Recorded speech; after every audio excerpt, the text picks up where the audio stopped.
제6회 국무회의입니다. 대통령께서 개회 선언과 함께 모두 말씀을 하시겠습니다.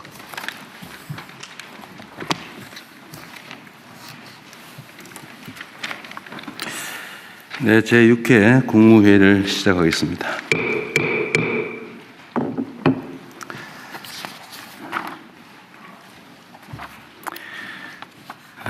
(21년) 만에 국빈 방한한 브라질 룰라 대통령과 양국 관계를 전략적 동반자 관계로 격상하고 구체적 로드맵에도 합의했습니다. 민주주의 위기를 슬기롭게 이겨낸 경험을 공유한 우리 두 나라 국민의 우정과 연대는 앞으로 더욱 굳건해지고 양국 공동의 번영을 위한 든든한 토대가 될 것입니다. 2026년 밀라노 코르티나 동계올림픽이 폐막했습니다. 우리 선수단 모두의 뜨거운 도전은 국민들에게 큰 감동과 자부심을 주었습니다. 스포츠 외교 측면에서도 값진 성과가 있었습니다.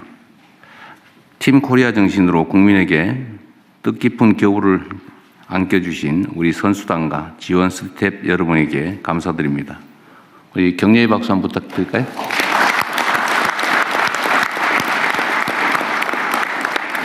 수고 많으셨습니다. 한편으로 짚어볼 부분도 있습니다. 우리 선수들의 투지와 활약에도 과거 국제대회에 비교하면 사회적인 열기가 충분히 고조되지 못했던 아쉬움이 있습니다. 오는 6월에는 북중미 월드컵도 예정되어 있습니다. 국제적 행사에 대한 우리 국민들의 접근성을 폭넓게 보장하는 제도 개선이 필요합니다. K컬처의 세계적 열풍에 힘입어 지난해 우리나라를 찾은 해외 관광객이 1,900만 명에 육박하며 사상 최고치를 갱신했습니다. 이번 설 연휴 기간에도 면세점, 백화점 등의 외국인 매출이 폭발적으로 늘어났다고 합니다. 이런 흐름을 우리 관광산업의 질적 도약의 발판으로 삼아야 되겠습니다. 이를 위해서 특히 관광객의 80%가 서울에 편중되는 불균형에서 벗어나야 합니다. 지방주도, 지방 중심으로 관광산업 대전환이 이루어지면 좋겠습니다. 지역 맞춤형 관광상품 개발과 함께 교통, 숙박, 쇼핑, 결제에 이르기까지 고질적인 불편을 해소하는 데 정책 역량을 모아주시기 바랍니다. 바가지 요금, 과도한 호객행위 같은 시대착오적인 악습도 뿌리 뽑아야 되겠습니다. 전국이 함께 만드는 K관광 강국 대한민국을 실현하기 위해 중앙과 지방, 민과 간 모두의 적극적인 협력과 소통을 부탁드립니다. 얼마 전에 청와대 업무량이 역대 최고 수준이라는 기사가 있었는데 부처 상황도 마찬가지일 것 같습니다. 국정 책임자로서 또 한편으로는 미안하고 고맙기도 합니다. 일부에서 워라밸 얼마나 중요한데 공무원들도 가정이 있지 않냐라고 하는데 그 말도 일리가 있습니다. 또 한편으로 보면 우리 공직자, 특히 고위공직자들의 손에 국가의 운명이 달려 있습니다. 워라밸도 좋긴 하지만 지금은 위기 비상 상황이라 모든 시간을 갈아 넣어도 부족할 정도입니다. 잠시 어렵더라도 잘 견뎌내 주시기를 부탁드립니다. 민생의 어려움을 덜기 위해서 신발끈을 더욱 단단하게 조여매야 되겠습니다. 우리 장관님들 또 처장님들, 청장님들 수고가 많으신데 제가 한 가지 부탁 좀 드리려고 합니다. 부처 내에 그 공직자들이 어려움이 좀 있습니다. 그게 뭐냐면 책임이죠. 책임, 문책. 뭐 일을 열심히 하면 꼭 나중에 감사당하거나 수사당하거나 해서 비난을 받고 그렇기 때문에 법에 주어진 일, 관행적으로 해오던 일 외에는 잘 안 하려는 그런 풍토가 생겼습니다. 안타깝지만 현실입니다. 우리가 제도 개선을 통해서 이제 그렇게 하지 않아도 되는 적극적으로 열심히 일하는 공직자들이 존중받는 그런 나라를 만들려고 노력하겠지만 특히 우리 국무위원들께서 신경 써줘야 될 부분이 하나 있습니다. 공직자들은 어쨌든 그런 문책의 두려움 그런 것들이 업무에 제한으로 작용하기 때문에 이걸 좀 덜어줘야 됩니다. 책임이 클수록 그 책임을 확고하게 자기가 지겠다라는 것을 하급자들에게 보여줘야 됩니다. 책임은 내가 진다 라는 걸 분명하게 보여줘야 됩니다. 좀 그렇게 표현도 해 주시고요. 제가 개인적인 경험을 하나 말씀을 드리면 보통 공직자들이 기한을 해올 때 어떤 정책 결정 아니면 이걸 할 때 최종안을 만들어 오는 경향이 있어요. 그리고 이제 눈치를 보죠. 아, 우리 장관께서 이렇게 원할 것 같은데 그런데 이렇게 하면 나중에 문제되지 않을까? 내가 나중에 책임져야 되지 않을까? 그런 걱정을 하게 되거든요. 그 걱정을 덜어주는 방법이 하나 있습니다. 지시사항으로 써주세요. 공무원들은 지시사항에 따라서 일한 거는 문책당하지 않거든요. 면책되기 때문에 확실하게 내가 책임진다. 그래서 필요하면 지시사항 안을 만들어 와라. 그러면은 내가 지시사항으로 써주겠다. 라고 하고 실제 그렇게 해주세요. 뭐 장관이 지시해서 한 건 문제가 없잖아요. 대신 장관이 책임지는 거죠. 또 예를 들면 어떤 복수의 안이 있을 수 있죠. A안, B안, C안. 그걸 복수로 써오게 한다면 선택하세요. 선택하면 장관의 책임 아닙니까? 단일안을, 최종안을 만들어 오라고 하면 스트레스 받으니까 지시사항을 써주거나 아니면 복수안 중에서 최종 책임자가 고르는 거죠. 그러면 실무자는 책임이 없으니까 좀 마음이 편할 겁니다. 이런 방식을 통해서 공직자들의 적극적이고 책임 있는 행정을 유도해 주시면 좋겠어요. 우리가 행정을 하는 데는 두 가지 측면이 있죠. 좀 더 좋은 안을 만들어서 집행하는 것, 소위 혁신이라고 할 수 있을 것 같아요. 또 과거에 잘못된 관행이나 또 잘못된 점들을 시정하는 것, 개혁이라고 할 수 있겠죠. 잘못된 걸 고치고 더 나은 상황을 만들어가는 것. 이 개혁과 혁신이 적절하게 조화를 이루어야 되는데 이 개혁을 하려다 보면 좀 잘못된 걸 고치려다 보면 저항이 있기 마련입니다. 거기에 뭔가 이해관계가 엮여 있거나 또 관성이라고 하는 게 있잖아요. 그래서 이 개혁 과제들은 사실은 해야 될 일인데 쉽지가 않습니다. 또 은폐되어 있는 경우도 많아요. 문제가 없는 것 같은데 그 밑에 살짝 숨겨져 있죠. 이런 것들을 잘 찾아내고 잘못된 것들은 고쳐가는 것이 매우 중요할 것 같습니다.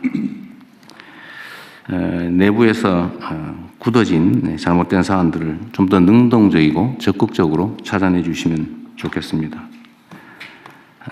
전에도 말씀드렸지만 성과라고 하는 게 뭔가 큰 획기적인 한두 가지 행위로 고쳐지지가 않아요. 바뀌어지지가 않습니다.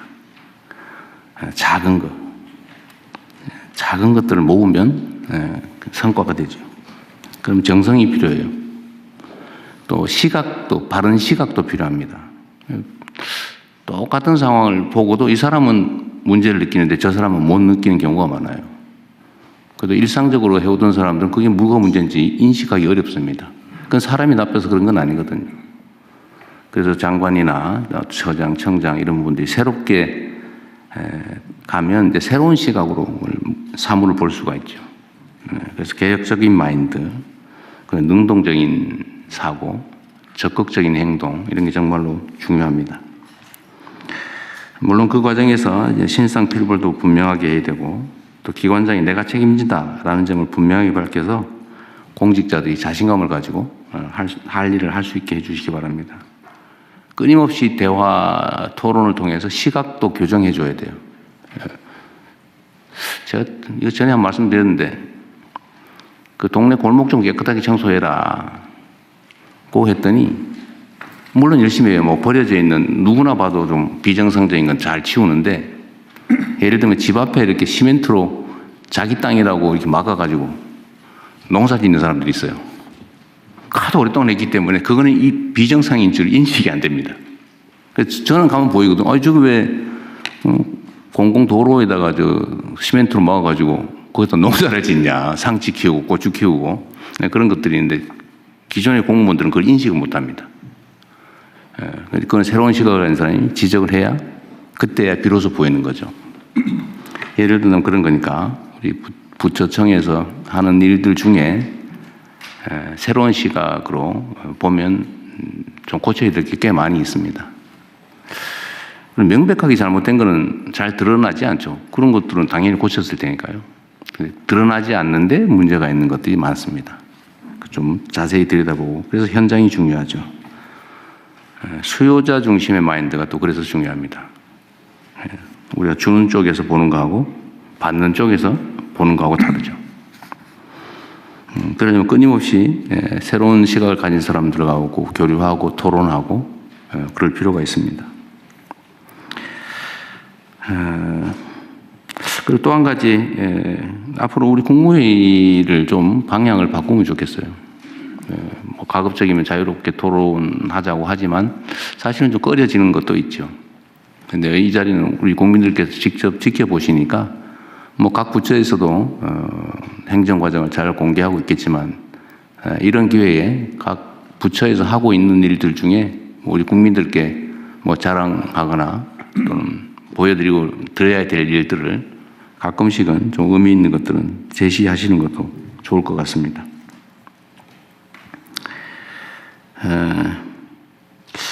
사소한 거긴 한데 제가 이런 것도 좀 가능하면 각 부처에서 좀 관리 찾아주면 좋겠어요. 사람들 속에 섞여서 얘기를 듣다 보면 이런 얘기를 듣게 돼요. 소위 이제 집합 건물 또는 뭐 상가 이런 데 관리비 받잖아요, 관리비. 이게 꽤 오래된 건데 요새 이제 임대료에 제한이 있다 보니까 관리비를 올리는 경우도 있다고 해요. 근데 관리비를 올리면 안 되죠. 관리비라고 하는 것은 관리 비용을 나누는 건데 거기에 무슨 수수료니 뭐 이런 것들을 붙여가지고 바가지를 씌우거나 아니면 수도 요금이 100만 원밖에 안 나오는데 그 10개 그 지분을 가진 사람들한테 그 20만 원씩 받아가지고 200만 원 받은 다음에 100만 원 내고 100만 원 자기가 가지고 이러는 경우도 있습니다. 이게 상당히 많아요. 심지어 관리비 내역 안 보여줘요. 숨겨요. 그래서 이게 말이 안 되잖아요. 이거는 은폐되어 있지만 사실은 범죄 행위에 가깝죠. 기망일, 사기일 수도 있고 뭐 횡령일 수도 있고 하여튼 아주 나쁜 행위이지만 그 일상적으로 관리비는 더 받을 수도 있어. 옛날부터 그랬어. 이렇게 생각하는 경우가 있잖아요. 예를 들면 이런 거.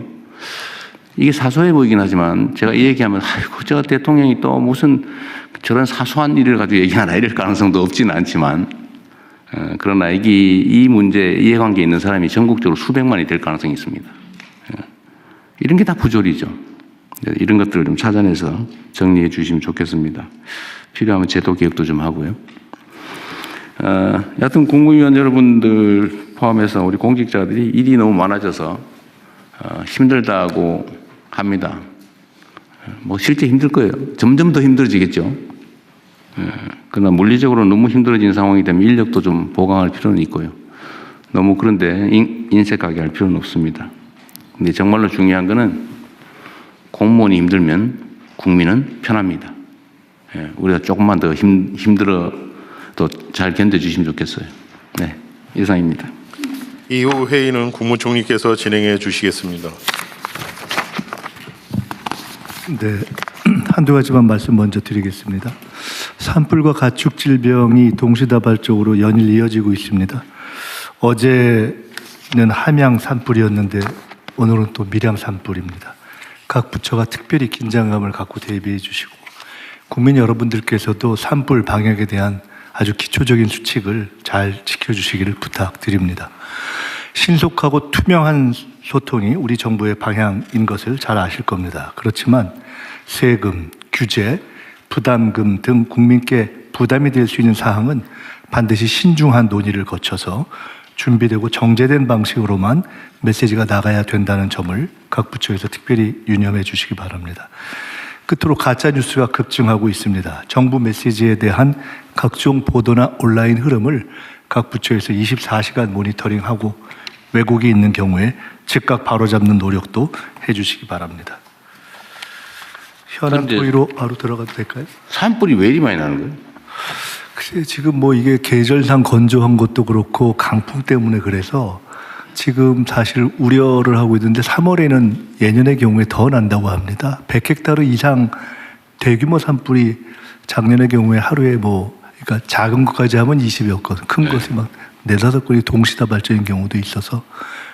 근데 지금 대통령님께서 사실은 우리 정부 들어선 이후에 헬기 투입 시간을 30분 정도 줄이는 조치를 하셨거든요. 그러니까 불이 났을 경우에 진압은 매우 빨라지고 피해는 줄어들었는데 작년 대비 올해 산불이 60%더 발생했다는데 그 이유가 대체 뭘까? 그러니까 이게 건조하고 바람 많이 불고 기상 문제와 관련이 있는 것 같습니다. 그래서 하여간 이걸 작년 대비 올해 갑자기 기상이 그렇게 나빠질 그러니까 것 같지 그걸 않거든요. 잘 모르겠습니다. 그래서 지금 좀 분석을 좀 해서 좀 가능한 방안이 뭔지 한번 찾아보시죠. 예. 대통령 지금 현재 상황은 일단 눈비가 굉장히 적었습니다. 이번 겨울에서 건조함이 심한 것이 가장 특징이고요. 그래서 저희들이 지금 평균 보면 일평균 8에서 10건 정도 발생을 하고 있는데 다행히 지금까지는 인명 피해나 재산 피해가 거의 없습니다. 그래서 진압을 예, 빠르게 하고 하니까 그런 있고요. 건데. 예, 그리고 지금 밀양 산불 경우에도 제가 들어오기 전에 본 것으로는 85% 진화가 되었습니다. 그래서 그리고 오늘 오후에는 또 기상 예보도 있고 해서 그 진화는 될 것으로 생각합니다만 저희들이 원인 분석을 1차적으로 좀 해봤습니다. 네. 그랬더니 1위가 화목 보일러에서 그 불꽃이 튀어서 바람이 부니까 이제 그 산 근처에 있는 민가에서 불이 나서 옮긴다. 예, 그래서 어제 파악을 해보니까 3만 호 정도가 화목 보일러를 쓰고 있다고 합니다. 그래서 도의 농정국장들을 통해서 화목 보일러 보유하고 있는 마을들 찾아서 좀 관리를 부탁을 어제 드렸고요. 예, 그리고 그 두 번째 원인은 이제 좀 떨어져 있지만 주택 건설 같은 거 할 적에 날씨가 추운 후에 불을 피우지 않습니까? 그 불꽃이 튀는 게 있고요. 세 번째가 그 영농 부산물 소각을 농촌에서 합니다. 그래서 이거는 작년에 비하면 많이 줄긴 했지만 저희도 이것도 좀 근절을 할 수 있도록 소각하지 말고 파쇄하도록 그렇게 안내를 하고 있습니다. 하여튼 화재 발생 건수가 계속 기하급수적으로 늘어나는 것 같아요. 지금 그 원인 제거를 좀 할 필요가 있을 것 같습니다. 하여간 말씀처럼 저희가 헬기 투입도 늘리고 특별히 인명에 대한 대피를 빨리 하는 것 쪽으로 정렬해서 그건 줄었는데 그 원인 부분을 더 분석해서 발생 자체를 줄이도록 노력하겠습니다. 지금 산림청장이 결혼돼서 그런데 야간 헬기 투입은 아직도 훈련 중이에요? 예, 훈련하고 있는 것으로 알고 있고요. 예, 훈련을 지금 몇 년째 하고 있는 거예요, 지금? 조만간 활동할 수 있도록 그렇게 하겠습니다. 안전하게 그러십시오. 네, 그러면은 현안 토의로 들어가겠습니다. 촉법소년 연령 하향 논의 법무부 차관께서 발제해 주시기 바랍니다. 네, 법무부에서 촉법소년 연령 하향 논의를 보고드리겠습니다. 처벌을 받지 않는 형사 미성년자 연령은 14세 미만으로 1953년 형법 제정 이후 약 70년 동안 유지되어 왔습니다. 그러나 형사 미성년자의 범죄가 증가하고 그 양상도 흉포화되며 제도를 악용하는 사례까지 계속 발생하여 형사 미성년자 제도의 문제점에 대한 지적이 있어 왔습니다. 이에 22대 국회에서도 형사 미성년자 기준 연령을 하향하는 형법 및 소년법 개정안이 다수 발의된 상태입니다. 형사 미성년자 기준 연령 하향에 대해서는 찬반론이 첨예하게 대립하고 있습니다. 찬성하는 입장에서는 형법 제정 이후 소년의 정신적, 신체적 성숙도가 높아졌고 범죄가 흉포화됐다는 것을 근거로 주장하며, 반대 입장에서는 형사 미성년자에 대해 소년법상 보호 처분이 가능하고 수용기관에서의 범죄 학습, 부정적 낙인 효과가 발생하는 점 등을 주장하고 있습니다. 해외 입법례는 7세 미만부터 16세 미만까지 다양하게 있는 상태입니다. 다음 페이지입니다. 형사 미성년자 연령 하향 검토 시 고려해야 되는 사항들입니다. 첫 번째로 형사 미성년자 범행의 사건 수가 증가하고 죄질도 악화되고 있습니다. 21년 대비 25년에 형사 미성년자 범행 건수는 11,677건에서 21,000여 건으로 약 80% 증가했고, 같은 기간 성폭력 범행 건수는 398건에서 739건으로 85%가 증가했습니다. 같은 기간 동안 형사 미성년자인 12세, 13세에 대하여 보호처분 중에 가장 중한 처분인 소년원 송치처분이 급증하는 등 죄질도 악화되고 있습니다. 두 번째로, 형법 제정 후 소년들이 신체적으로 성숙했고 사회 환경도 변화함에 따라 민법상 성년 연령과 공직선거법상 선거권, 피선거권 연령이 하향됐지만 형사 미성년자만 그대로 유지되고 있습니다. 민법상 미성년자도 제정 이후 약 50년 동안 유지되다가 2011년 만 20세에서 19세로 낮아졌는데요. 당시 주된 개정 이유가 청소년의 조숙화 및 사회 경제적 현실 반영이었습니다. 마지막으로 법무부는 소년 범죄 예방 및 재범 방지의 중요성을 깊이 인식해서 2022년 소년 범죄 종합 대책을 마련하고 다수의 예방 및 재범 방지 대책을 시행했지만 여전히 형사 미성년자의 범행은 증가하고 있습니다. 이와 같은 점을 고려할 때 이제는 형사 미성년자 기준 연령 하향에 대해 본격적으로 논의가 필요하고 법무부도 금일 토의 내용을 바탕으로 적극적으로 국회 입법 논의를 지원토록 하겠습니다. 이상 보고를 마치겠습니다. 지금 그러니까 14세 미만은 촉법 소년으로 되어 있다는 거잖아요. 지금 초등학교 6학년이 몇 세예요? 만 12세 정도 됩니다. 12세. 지금 중학교 2학년까지 그러면 지금 촉법 소년 이렇게 되어 있다는 거네요. 그렇습니다. 그래서 13세 연령 하향에 대한 주장하는 분들의 논거 중에 하나는 중학교 1학년생이 약 13세이기 때문에 중학생부터는 그래도 형사처벌의 대상으로 가져가도 되는 게 아니냐라는 주장을 하고 계십니다. 12세까지 2년을 내리자. 아니요, 13세 1년을 내리면 중학교 1학년도 그러면 촉법소년이 되는 거 아닌가요? 그러니까 13세가 되면 중학생부터 형사처벌의 대상이 될 수 있습니다. 중학교 1학년이 그러니까 12세예요? 만 13세. 네, 끝날 때까지니까. 네.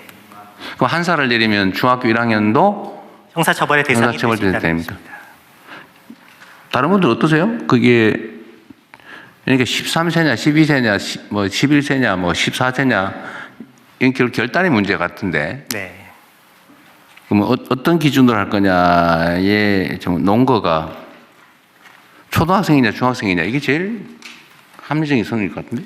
대표님, 이게 통계 베이스로요. 그러니까 지금 14세 이하 중에서 몇 연령이 어떤 범죄를 이렇게 데이터를 보는 게 저는 가장 중요할 거라고 네, 그래서 데이터 측면에서 한 가지 말씀을 드리면 소년 사범의 경우에 소년 보호 처분을 통해서 처분을 받는 경우가 많습니다.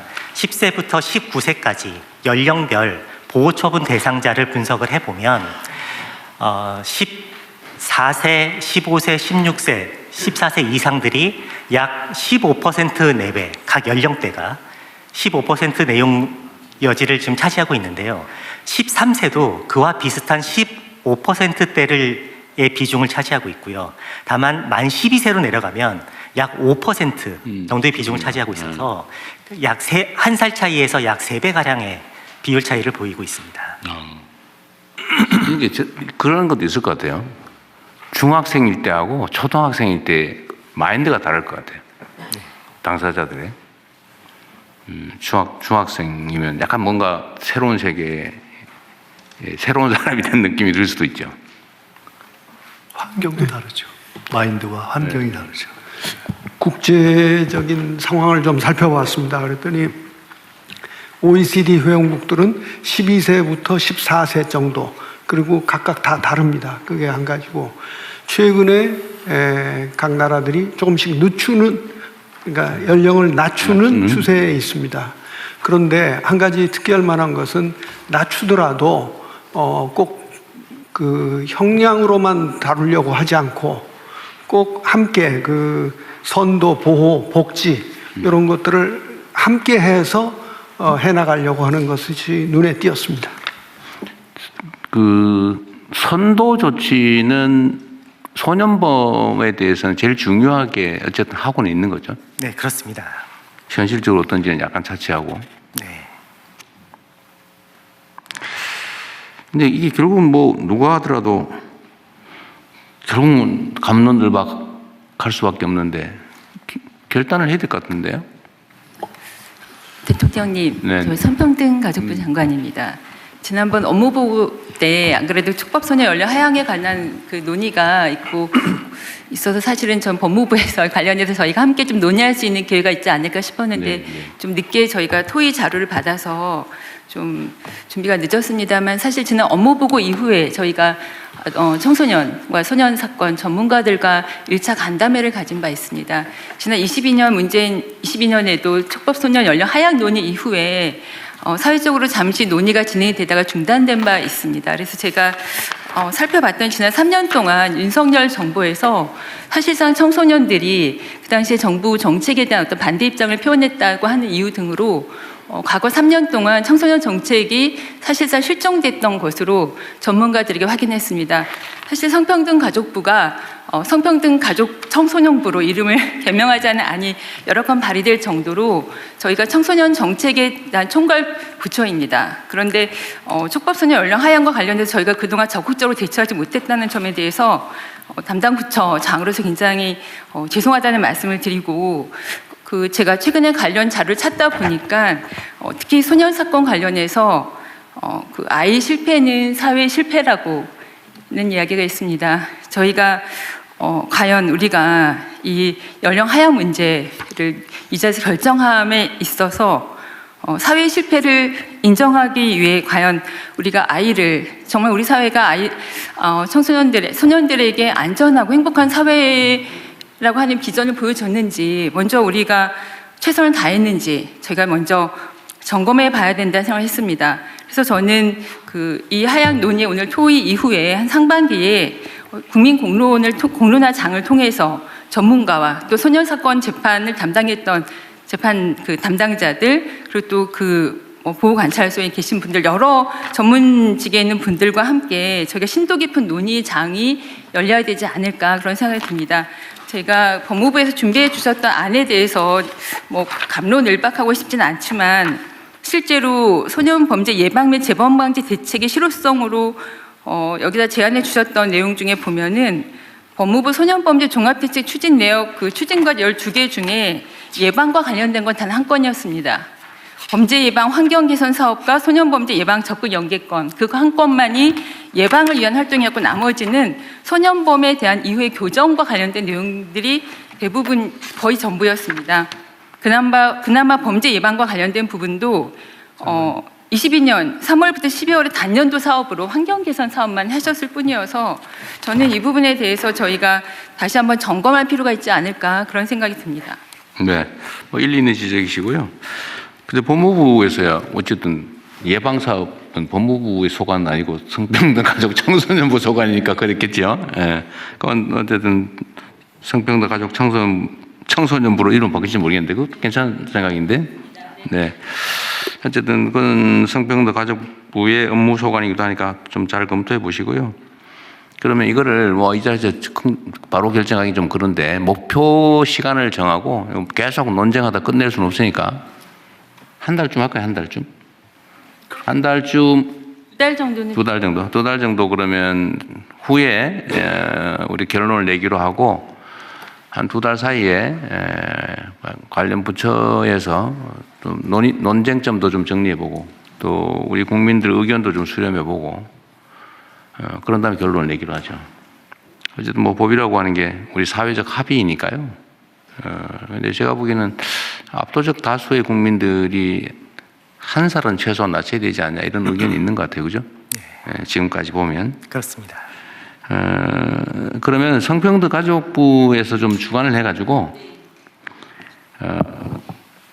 공론화를 한번 해보세요. 네, 네. 그 전에 왜 우리가 원자력 발전 여부에 대해서 네. 문재인 정부 때 해봤잖아요, 그죠? 네, 네. 뭐 어쨌든 중요한 사회적 현안이니까 네.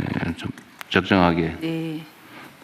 소위 우리가 지금 준비하고 있는 중에 시민의회 뭐 이런 것도 있죠. 네네. 그런데 첫 출발로 하면 이걸 한번 논의를 두 달 안에 한번 쭉 논의를 한번 해보죠. 네. 집단 토론을 한번 해가지고 네. 수기 토론이라고 그러죠. 네. 수기 토론을 한번 해서 그 결과도 좀 보고 국민 여론도 좀 보고 네, 네. 또 과학적인 논쟁을 거쳐서 두 달 후에는 결정을 좀 하도록 하겠습니다. 네네. 이 부분에 대해서 교육부나 또 보건복지부도 아동권리와 관련해서 다 관계부처이기 때문에 함께 논의하도록 하겠습니다. 공론화는 어쨌든 이 문제에 대한 국민적 논의는 성평등 가족부에서 네. 책임을 지시고 다른 부처에 네. 필요하면 협조를 좀 네, 구하도록 네. 하시고요. 네, 알겠습니다. 네. 어떻게 처분할 것이냐는 법무부 소관이긴 한데 네. 어떻게 정할 것이냐는 성평등 가족부 소관 같으니까 잘 준비해 주시기 바랍니다. 네. 네. 네, 다른 말씀 없으시면은 부처보고로 넘어가겠습니다.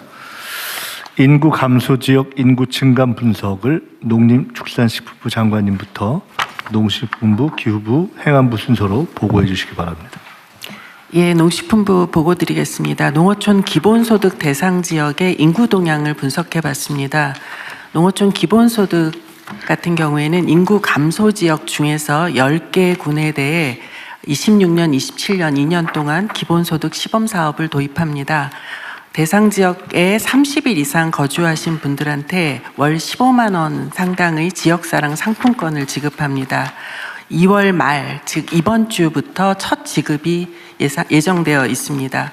먼저 그 22년부터 24년까지 경기도의 청산면에서 연천군 청산면에서 기본소득 사업을 한 바 있습니다. 그래서 청산면의 경험을 그 인구 중심으로 간략히 분석을 해봤습니다. 사업을 했던 첫 해에 인구가 8.3% 정도 급증하였습니다. 그런데 이후에는 완만하게 감소세가 이어졌습니다. 이 감소의 이유는 실거주 확인을 강화했고 사망 등에 기인한 것으로 분석이 됩니다. 그래서 그 21년 대비해서 24년에는 결과적으로는 연천군 전체는 동기간에 마이너스 4.3% 인구가 감소한 대비해서 청산면의 경우는 4.3% 인구가 증가했습니다. 청산면의 인구는 경기 북부 도시 지역이나 연천군 내에서 유입된 것으로 판단이 됩니다. 이 효과는 인구를 넘어서 주민들한테 조사를 해봤더니 삶의 만족도가 상당히 증가한 것으로 분석이 되었고, 제가 청산면에 방문을 한번 하여 보았는데 장사하시는 분들이 그 이야기를 하더라고요. 문 닫을 뻔했는데 유지할 수 있게 됐다라는 이야기도 해주셨고, 그 실제로 사업체 수가 8% 정도 늘었습니다. 그리고 주민들이 삶의 여유가 생기다 보니까 지역에서 하는 일에 특히 봉사활동 등에 적극적으로 참여를 한다라는 이야기도 많이 있었습니다. 근본의 10개 군 대상으로 해서 1월 20일까지 그 주민등록 인구 현황을 분석을 하여 보았습니다. 일단 그 시범사업 지역을 선정하기 전 3개월 동안 인구 증가율은 10개 군 합쳐서 마이너스 0.2%였습니다. 그런데 선정한 이후 3개월 동안을 보니까 4.1% 인구가 증가했습니다. 그 대상 지역으로 전입한 분 중에 43%는 수도권하고 인근 대도시에서 유입된 것으로 보입니다. 그리고 10개 군 중에 저는 상당히 이게 의미가 있다고 보는데 39세 이하 청년층 인구가 4,163명이 증가했습니다. 청년층 증가율이 5.6%인데 이것은 전체 연령 증가율 4.1%보다 훨씬 높습니다. 전체 증가한 인구 중에서 청년층의 비중이 32%였습니다.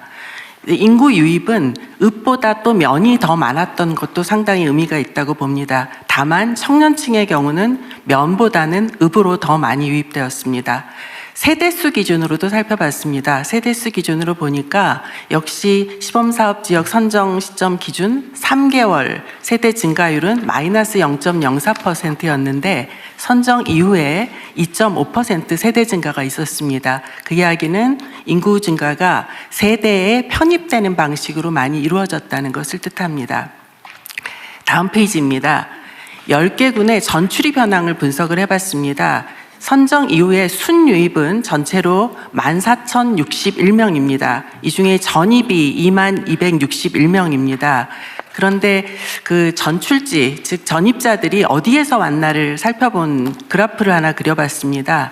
이게 상당히 저는 그 의미가 많다고 봤습니다. 수도권하고 인근 대도시에서 43%가 유입이 되었습니다. 그리고 대상 지역의 인접 지역에서 유입된 것이 25%, 그리고 여타 지역이 32% 비율로 유입이 되었습니다.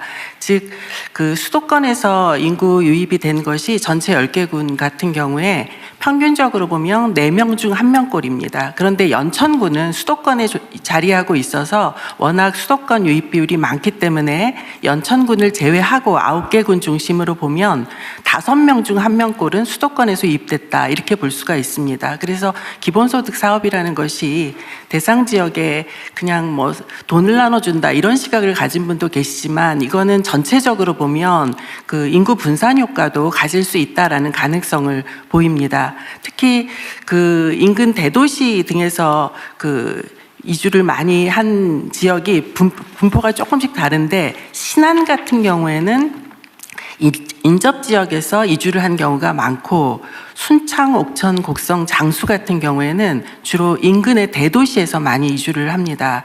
그 밖의 지역, 청양, 정선, 영양, 남해 같은 경우는 그 외 지역에서 유입이 많이 되고 있습니다. 저희들이 분석하면서 그 인근 대도시라고 하는 것은 시군청 기준으로 해서 1시간 이내에 인구 50만 이상 도시를 기준으로 분석을 하였습니다. 전입된 사유도 흥미가 있습니다. 최근에 10년간 전국에서 전입 사유를 조사를 해보면 주택이 차지하는 비중이 가장 높습니다. 38% 됩니다. 그런데 시범지역 10개 군 같은 경우에는 왜 이주했느냐라는 질문에 대해서 37%가 가족 그리고 직업의 순서로 선택을 하였습니다. 이야기는 가족이라는 것은 이제 세대 편입을 어느 정도 나타낸다고 볼 수 있고, 직업 같은 경우에는 조심스럽지만 청년층 비중이 높고 직업을 선택한 걸로 봐서 창업이나 취업 등이 이루어질 가능성이 상당히 있다고 봅니다. 다만 지금 주민등록 통계상에는 이걸 명확히 규명할 수가 없기 때문에 저희가 이후에는 구체적인 설문조사를 진행하겠습니다. 인구 분석 이외에 저희들이 지금까지 나타난 좀 변화를 몇 가지 봤는데, 저는 이게 지역 활성화에 상당히 기여할 수 있는 대목이 많이 관찰됐다고 봅니다. 남해군 같은 경우에는 주민들이 빈 점포에서 시금치 등을 비롯해서 반찬 가게를 조성을 새로 한다거나, 순창군에서는 옷가게나 분식점이 새로 개업을 했습니다. 그리고 신안군에는 전자제품 판매점이 문을 열었습니다. 청양군에는 아이스크림집이 문을 열었습니다. 이런 방식으로 굉장히 지역의 어떤 활력, 이런 것들을 새롭게 기대하는 그런 활동들이 많이 나타나고 있습니다. 이후 계획입니다. 저희들은 이 10개 기본소득 대상 지역 중심으로 해서 청년들이 창업할 수 있도록 좀 이 부분에 대해서 홍보를 많이 하려고 하고, 지역에서 활동하는 사회연대 경제조직이 이동장터나 천원택시 등과 같은 이 지역에 맞는 사업들을 좀 할 수 있도록 집중적으로 지원하려고 합니다. 그리고 우수한 모델의 경우에는 적극적으로 발굴하고 그것을 다른 지역에도 확산될 수 있도록 홍보하려고 합니다. 그 동시에 위장전이 걱정하시는 분들이 많기 때문에 이 부분들에 대해서는 주민들하고 함께 관리를 철저히 하도록 하겠습니다. 그리고 본사업화하기 위해서 저희들이 입법 준비하는 것 이외에도 경제인문사회연구회와 함께 그 시범사업을 한 지역과 안 한 지역, 그리고 그 유사한 지역 간의 어떤 비교, 그리고 이전과 이후 이런 방식으로 해서 다양한 분야의 평가를 추진을 동시에 하도록 하겠습니다. 이상입니다. 제일 재밌네요. 일단은 몇 가지만 질문 한번 해보고,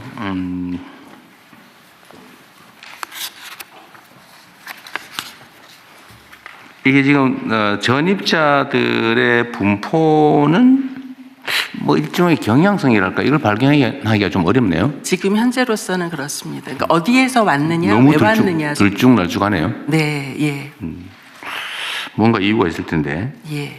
그다음에 남해, 영양, 청량 이런 데는 기타가 무려 50, 70 이런다는데 기타 내용을 분석해 볼 필요가 있겠는데. 예. 기타가 75%. 예. 이게 뭘까 대체? 예, 그 부분을 조금 더 구체적으로 저희들 네. 분석을 이후에 하겠습니다. 질문 방식에 문제가 있을 수도 있죠. 어쨌든 취창업이 꽤 있다. 근데 그 중에 예를 들면 이 마을 단위로 군 단위로 지금 전입하는 경우에 이제 결국 먹고 사는 문제가 중요하잖아요. 근데 그 중에 먹고 사는 수단 중에 제일 큰 게 지금으로서는 태양광 발전 아닌가요? 농사로는 일반 그냥 농사보다는 그게 몇 배의 소득이 있다는 거 아닙니까? 여러 가지를 해야 될 듯합니다. 그러니까요. 그 환경부 장관님. 아무래도 농사소득보다는 태양광 소득이 그건 뭐 몇 배씩 네, 되죠? 훨씬 높습니다. 근데 아직도 그게 충분히 홍보되거나 지원되지 않아서 네, 저 같아도 예를 들면 지방에 예를 들어서 지금 텅텅 비어 있는데 골짜기 이런 데는 밭들도 다 묻고 근데 거기를 어떻게든지 제도적으로 뭐 보완 방법을 찾아서 소위 묵밭이나 이런 공공 도로 제가 맨날 얘기하는데 그 오솔길 도로 작은 하천 위 뭐 이런 데는 태양광 발전해서 팔면 웬만한 농사 지어서 수도권에서 뭐 직장 없어서 고생하는 것보다 훨씬 나을 것 같거든요. 네. 환경도 좋고. 그리고 최근에는 농사도 아이디어가 어떤가에 따라서 그렇죠. 굉장한 소득을 올릴 수도 있습니다. 근데 그게 이제 충분히 홍보도 안 되고 아직도 뭐 확신이 안 서니까 그럴 텐데 저 최저임금 자리도 못 찾아서 막 헤매는 것보다는 훨씬 나을 것 같아요. 네. 그래서 많은 사례들을 좀 많이 알려주는 것이 좀 연구를 좀 해가지고 성공적 사례를 최대한 빨리 발굴해가지고 예, 그것도 홍보도 좀 하고. 예, 그렇게 하겠습니다. 특히 마을 공동체의 햇볕 연금을 그래서 빨리 좀 발굴해야 돼요. 네, 추진단 만들어서 네. 마을 공모를 하기 시작했습니다. 그리고 제가 어디서 보니까 영양군은 15만 원이 아니라 자체 군 예산으로 5만 원을 대서 월 20만 원씩 하기로 했다 하더라고요. 예, 뭐 그 동네는 뭐 보도에도 많이 나오던데 네, 동네에 완전히 활기가 돈다고. 그 영양이 경북에서도 아주 오지 중에 오지인데 네, 그것도 보면 상당히 효과가 있어 보이기도 해요. 그렇습니다.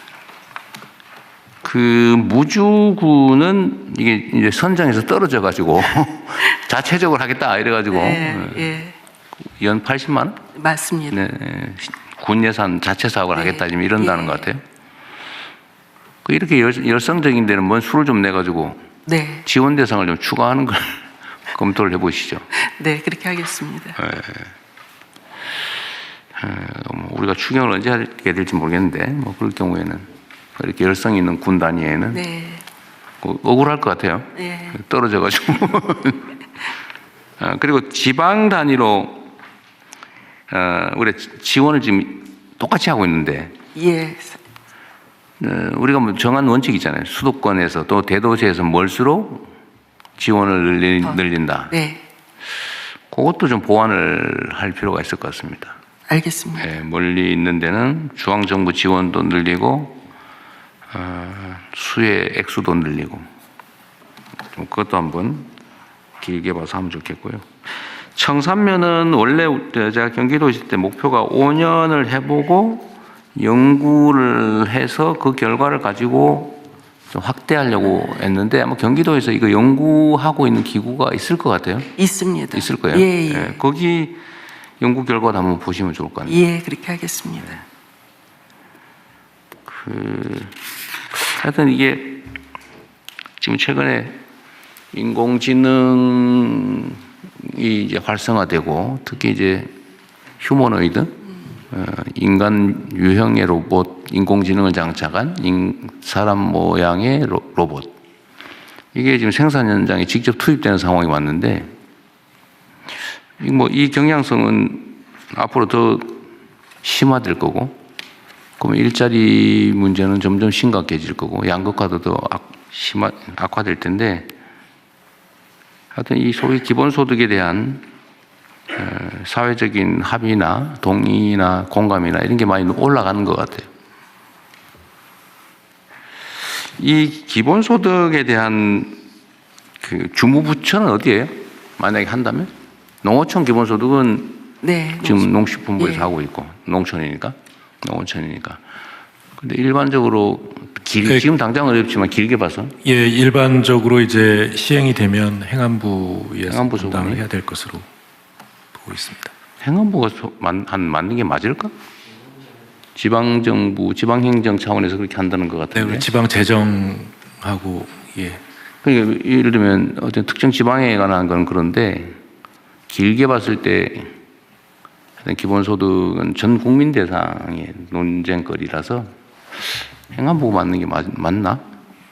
어디가 재경부나 기획예산처가 하는 게 맞을 것 같습니다. 재경부나 기획예산처가 하면 안 되는 쪽으로 갈 가능성이. 대내적으로.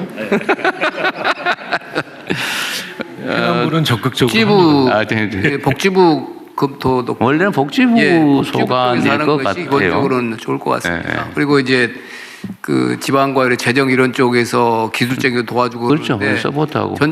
전체 우리 그 안전망 내에서 그렇죠. 이건 그래서 복지부 쪽이 기본적으로는 주무부처가 되는 것이 새로운 유형의 사회 안전망이라고 볼 수 있으니까 복지부가 하는 게 맞을 것 같네요. 기존의 소득 안정망하고 연계해서 네. 크게 개편 방안을 만드는 게 네. 필요할 거라고 생각해서요. 복지부도 복지부에서 그 국민 기본소득은 지금 당장은 재정적인 문제나 또 사회적 합의가 좀 낮아서 쉽지 않을 것 같고, 그러나 길게는 준비를 해야 되거든요. 기존의 사회복지제도하고의 개편도 네, 같이 네, 검토해야 네, 네. 돼서요. 여러 부처하고 그래서 협력. 거기는 연구단을 하나 만들든지 네네. 해서 좀 길게 보고 좀 대비를 해야 될 것 같습니다.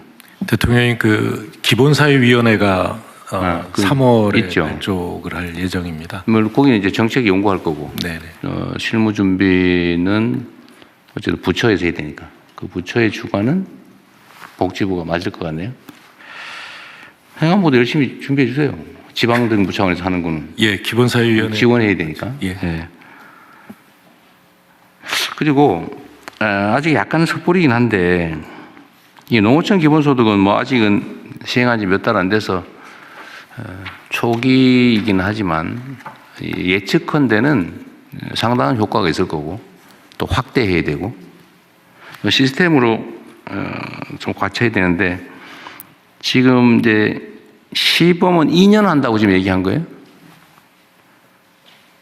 이거 안 할 수가 없을 거예요 앞으로. 그래서 이거 농어촌 기본소득법을 만들든지 기본소득법을 만들든지 뭔가 준칙을 만들어야 될 것 같아요. 저희 지금 상임위에서 법률로 만들려고 하고 이 있어요? 논의를 했습니다. 준비를 좀 잘해 주시기 바라고, 이제 그걸 할 때는 이제 국토 균형 발전이 중요하니까 하여튼 수도권과 대도시에서 뭘 경우에 더 지원하는. 차등 지원할 수 있는. 네, 차등 네, 지원하기. 알겠습니다. 차등하면 기분 나쁘니까. 예, 알겠습니다. 균형 지원.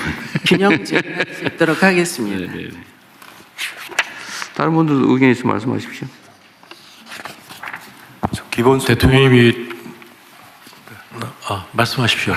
네, 기본소득은 그 보편적 차원에서는 복지부가 있고 또 지금 특화된 형태로는 농어촌 기본소득이 있듯이 문화예술인 쪽도 맞아요. 문화예술인 기본소득도 사실은 해야 될 일인데요. 네, 기본소득을 받으면 그 시간에 문화예술인들은 어쨌든 창작 활동을 할 수 있기 때문에 또 다른 개념으로 좀 접근할 수 있고요. 이렇게 분야별로도 또 기본소득 관점을 한번 볼 필요가 있을 것 같습니다.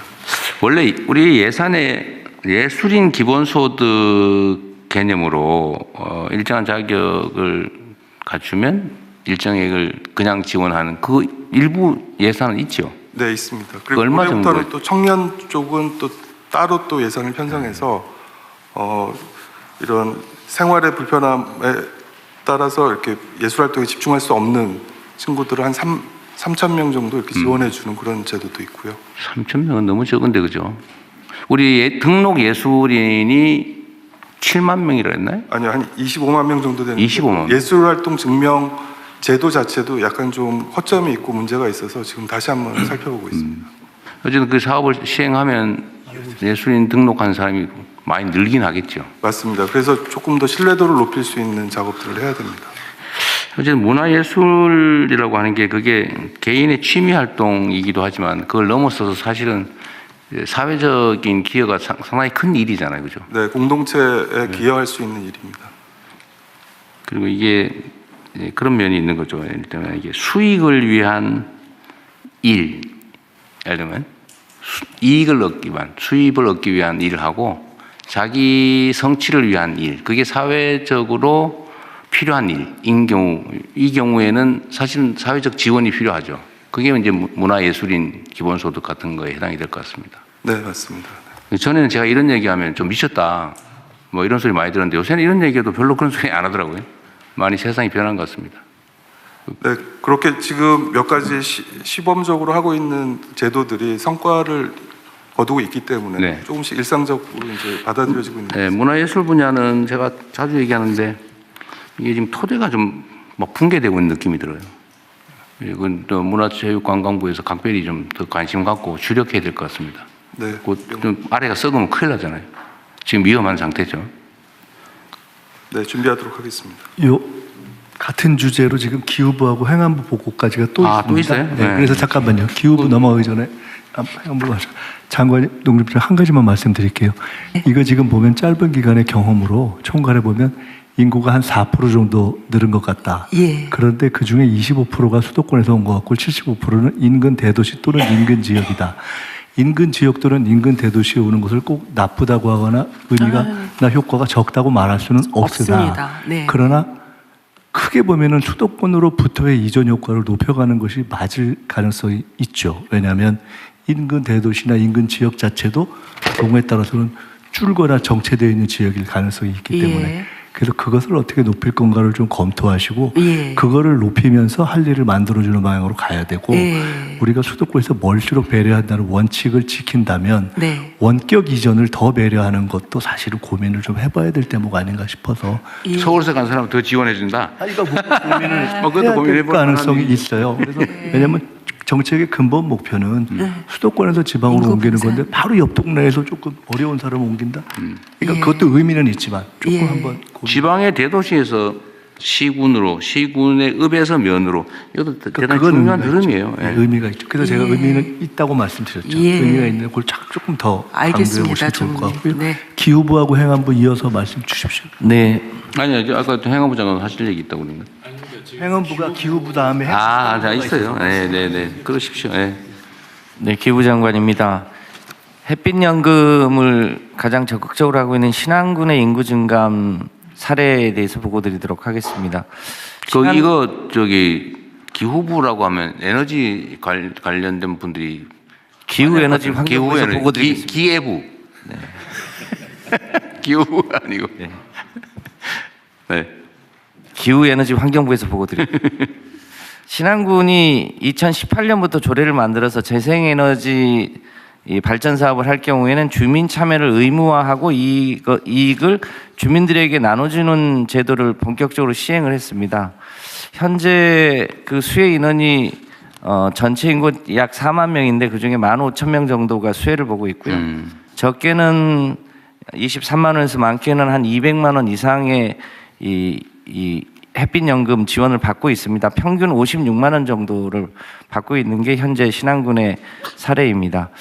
본격적으로 21년부터 햇빛연금이 지급되기 시작했고요. 23년부터는 햇빛 아동수당도 지원하기 시작을 했습니다. 그래서 22년부터 인구 변동 추이를 그 아래 표처럼 보여드리는데요.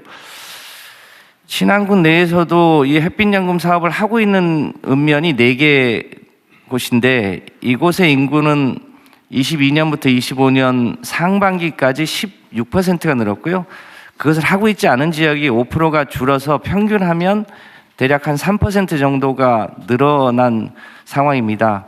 25년 상반기로 한 이유는 이 농어촌 기본소득이 시행이 되면서 그 외에 또 인구 전입 효과가 있어서 25년 상반기까지로 구분해서 봤습니다. 전체적으로는 1,000명, 대상 읍면만 놓고 보면 약 2,300명 정도가 늘어난 것으로 보여집니다. 다음 쪽입니다.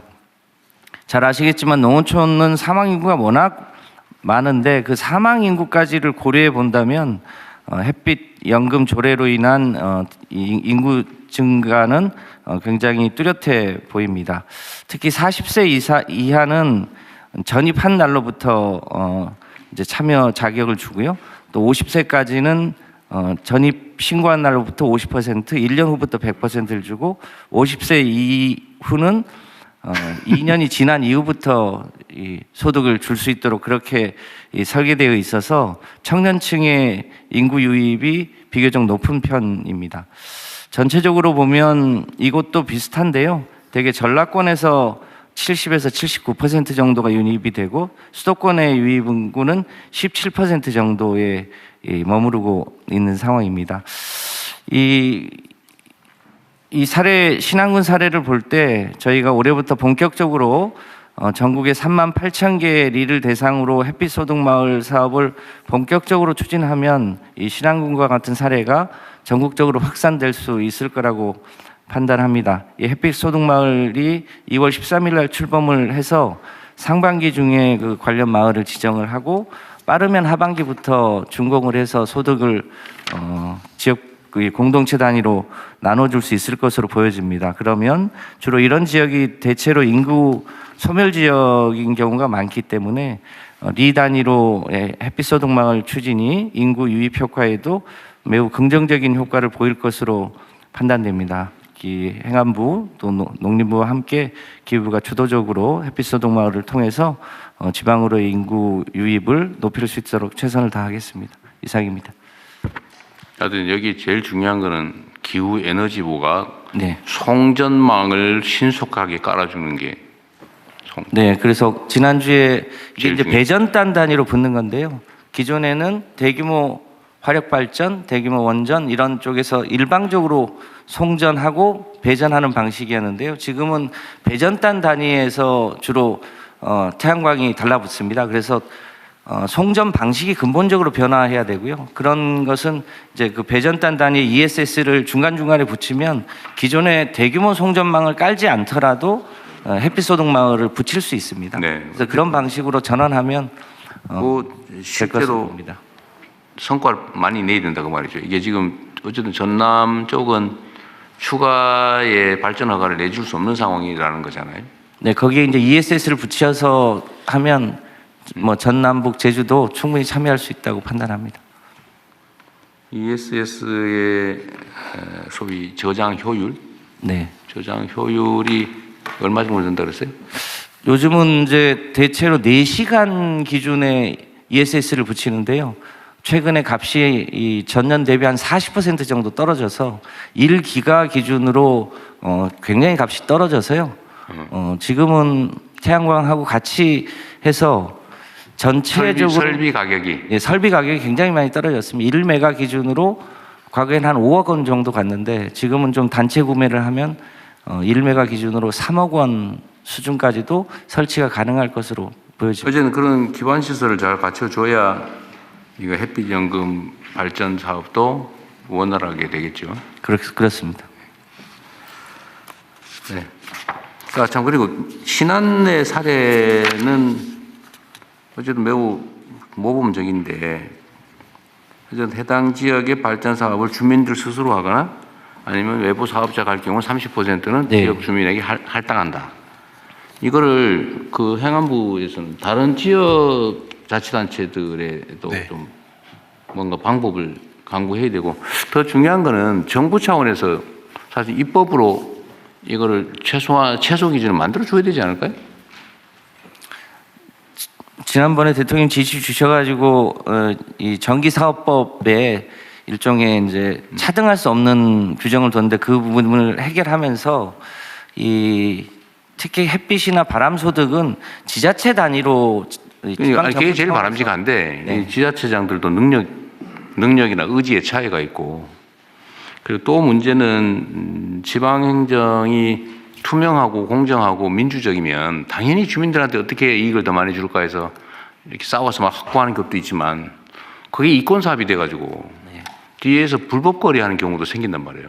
그 법무부에서도 이거 잘 봐야 돼요. 지방의 부패, 지방 부패 사례들을 잘 찾아내가지고 엄정하게 단죄를 해야 되는데, 하여튼 이게 이권 사업이기 때문에 지방에 맡기는 게 바람직하지만 확실치는 않아서 정부 차원의 일정한 뭐 지침이든 아니면 강제 규정이든, 강제 규정을 만들기 어려우면 뭐 지침이라도 만들어서 그건 할 수 있잖아요. 예, 그 관련해서는 저희 행안부에서 마을 공동체법이 지금 저 상임위 계류 중입니다. 아, 그래요? 이걸 통해서 이 사업이 마을 공동체에 활용되도록 하도록 이렇게. 네. 그러니까 그 법으로 만드는 게 어쨌든 논쟁도 있을 거고 시간도 걸릴 텐데 그 전에라도 뭐 행안부 지침으로 네네. 해서 권장할 수도 있잖아요. 네, 사회연대 경제 조직을 활성화시키는 방법을 강구하고요. 그것도 속도를 좀 그래서 내주셨으면 좋겠어요. 올해 기후에너지부는 올해 안에 500개 정도의 에너지 올해 안에 500개, 햇빛 그거 소득 500개 가지고 누구 코에 붙입니까? 아니요, 그러니까요. 이게 앞으로 5년간 하겠다고 하니까요. 그리고 500개가 그 고정되어 있는 게 아니라 이게 이제 1메가와트 기준이거든요. 네. 이게 이제 그보다 작은 것이 있을 수 있어서 뭐 한 700개까지는 할 수 있지 않을까. 네. 아까 저기 농식품부 신한은 예. 연말에 신한은 이거 햇빛연금 말고 농어촌 기본소득도 추가로 하는 거잖아요. 그 이후로 인구가 더 많이 늘었어요. 더 많이 늘었겠죠. 작년 연말에 지금 한 저희가 조사한 거에 늘었으니까 얼마 의하면 늘었어요? 그 2,957명이 늘었습니다. 3개월 사이. 3개월 사이에? 최근 기본소득 연말에? 발표 난 다음에 예. 2,900명이면 몇 프로가 늘어난 거예요? 2,957%, 7.6% 늘어난 겁니다. 신안군 원래 인구가 38,930명이었습니다. 근데 그 전에는 사실은 마이너스 0.1% 감소되고 있었습니다. 직전 3개월 보면 전체로 보면. 근데 기본소득 선정되고 나서 2,957명이 늘었습니다. 7.6%. 그러니까 신한은 지금 현재 상태로도 이제 햇빛연금을 평균 50몇만을 받는데 기초형 기준금이지 농촌 기본소득을 예, 연 180만 원을 받으면은 1인당 230만 원을 받는다는 얘기가 되잖아요. 이제 그건 계속 늘어날 거고. 근데 아마 햇빛소득 마을로 그러니까 햇빛소득 받는 읍면이 전체가 다가 아니고 제한적인데 평균적으로 50만 원, 전체 평균 50몇만 원이라니까 그것도 적은 돈은 아니죠 사실. 그럼요. 네. 대통령이 아까 걱정하셨던 것 관련해서요. 결국은 햇볕소득 마을은 한전이 송전망에 붙여주는 게 있어야 그게 가능합니다. 근데 기존에는 어떻게 했냐면 먼저 신청하는 사람에게 우선권을 줬는데 앞으로는 이거는 대규모 송전은 그게 가능한데요. 원전이나 화력이니까요.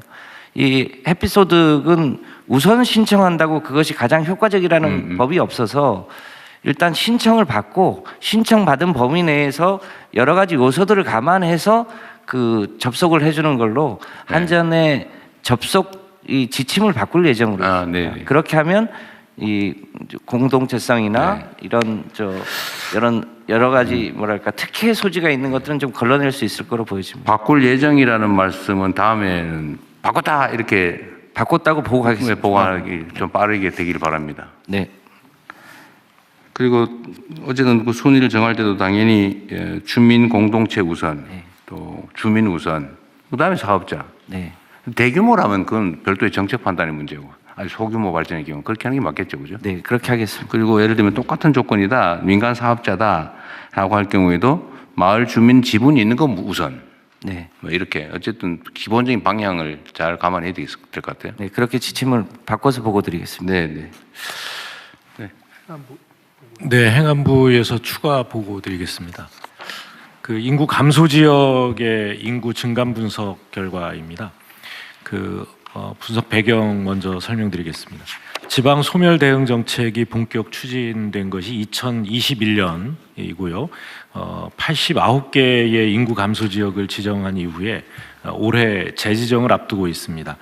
인구가 증가한 인구 감소 지역의 인구 이동 현황을 분석하고 농어촌 기본소득 등 주요 정책의 성과를 분석해서 분석 결과를 말씀드리겠습니다. 총괄적인 인구 동향 먼저 말씀드립니다. 21년 인구 감소 지역 지정 이후에 4년간 인구 감소 지역의 총 인구는 4.3% 감소했습니다만 이것은 같은 기간 국가 전체 인구가 1% 감소한 것과 비교하면 비교적 감소율이 높습니다. 다만 그래프에서 나타나다시피 지정 이전 4년간과 비교하면 감소 추세가 완화되었다는 것을 알 수 있습니다. 특히 2025년은 전년도 대비 변화율이 0.6%포인트 상승했습니다. 그만큼 감소 추세가 완화됐다는 말씀입니다. 이러한 인구 변화 흐름은 출생 사망에 따른 자연적 요인보다 전입 전출에 따른 사회적 요인에 따른 영향이 컸습니다.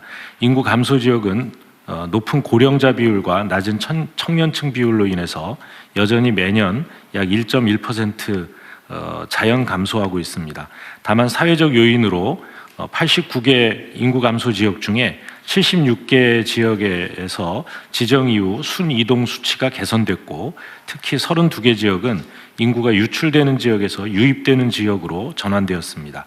2025년은 농어촌 기본소득 시범 실시가 예고되는 등 영향으로 전년 대비 약 2만 명가량의 전입이 증가했습니다. 다음은 인구 증가 지역에 대한 분석입니다. 인구 감소 지역 지정 이후에 4년간 인구가 증가한 지역은 7개고요. 또 최근 1년간 1% 이상 증가한 지역은 14개입니다. 중복되는 지역을 제외하고 16개 지역을 분석했습니다. 전남 신안에 대해서는 농식품부와 기후부의 보고에서 익히 들으신 바 있습니다. 지난 1년간 9.7% 증가해서 가장 높게 나타났습니다. 인구 증가 지역은 크게 세 가지 유형으로 구분이 되는데요. 첫째는 감소 추세가 지속되다가 농어촌 기본소득 도입으로 반전된 사례입니다. 정선군과 장수군이 해당됩니다. 둘째는 중앙정부와 지방정부의 인구 감소 정책 추진으로 인구가 증가한 사례입니다. 영광군과 신안군 등입니다. 셋째는 산업단지, 택지개발 등 인구 감소 대응 정책 이외의 요인으로 증가한 사례인데요. 장성군과 예산군이 해당됩니다. 인구 감소 지역 중 인구가 늘어난 지역의 전입자 연령대는 20대와 50대 비중이 높았습니다. 특히 김제와 영광의 경우에는 20, 30대 유입이 두드러졌는데 결혼, 출산, 육아 그리고 청년 정책을 적극 추진한 결과로 추정됩니다. 인구 증가 지역으로 신규 전입한 사람들의 이전 거주 지역을 보면 거리가 가까운 인접 시군 또는 동일 시도 내에서 인구 이동 비율이 48%로 높게 나타났습니다. 다만 다른 인구 감소 지역에서 전입도 11% 있었습니다. 높지는 않습니다. 전입 사유는 직업, 가족 이미 보고받으셨는데요. 이런 순으로 나타나서 전국 전입 사유 중에 가장 많은 주택과 차이가 있습니다. 인구 증가 지역에서 타 지역으로의 전출은 인접 시군과 동일 시도 위주로 이루어졌으나 가장 비중이 높은 20대는 수도권에서 가장 많이 이동했습니다.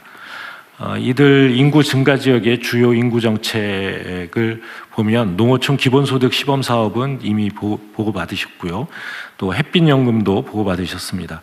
그 이외에 김제, 영광, 순창의 경우에 출산지원금 지급 등으로 파격적인 결혼, 출산, 육아 또 청년 정책이 인구 반등에 영향을 미쳤습니다.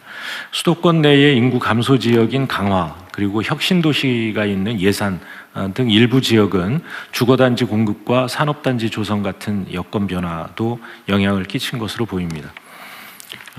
시사점을 정리해서 말씀드리겠습니다. 인구 감소 지역 지정, 또 지방 소멸 대응 기금 등 정책 도입 후에 순유입 증가로 인구 감소 추세가 완화되고 있고, 특히 농어촌 기본소득으로 인한 획기적 인구 증가 효과가 확인되고 있습니다. 인구 감소 지역 간 이동은 우려했던 것보다 비교적 낮게 나타났고, 동시에 수도권에서의 전입을 늘리기 위한 정책적 고려가 필요한 것으로 보입니다. 유입 인구의 주축은 은퇴를 준비하는 50대와 청년층인 20대입니다. 따라서 향후 인구 유입 정책은 은퇴자 정착 지원 정책과 결혼, 출산, 육아 지원처럼 연령대별 특성에 맞춘 접근이 필요하다고 말씀드릴 수 있습니다.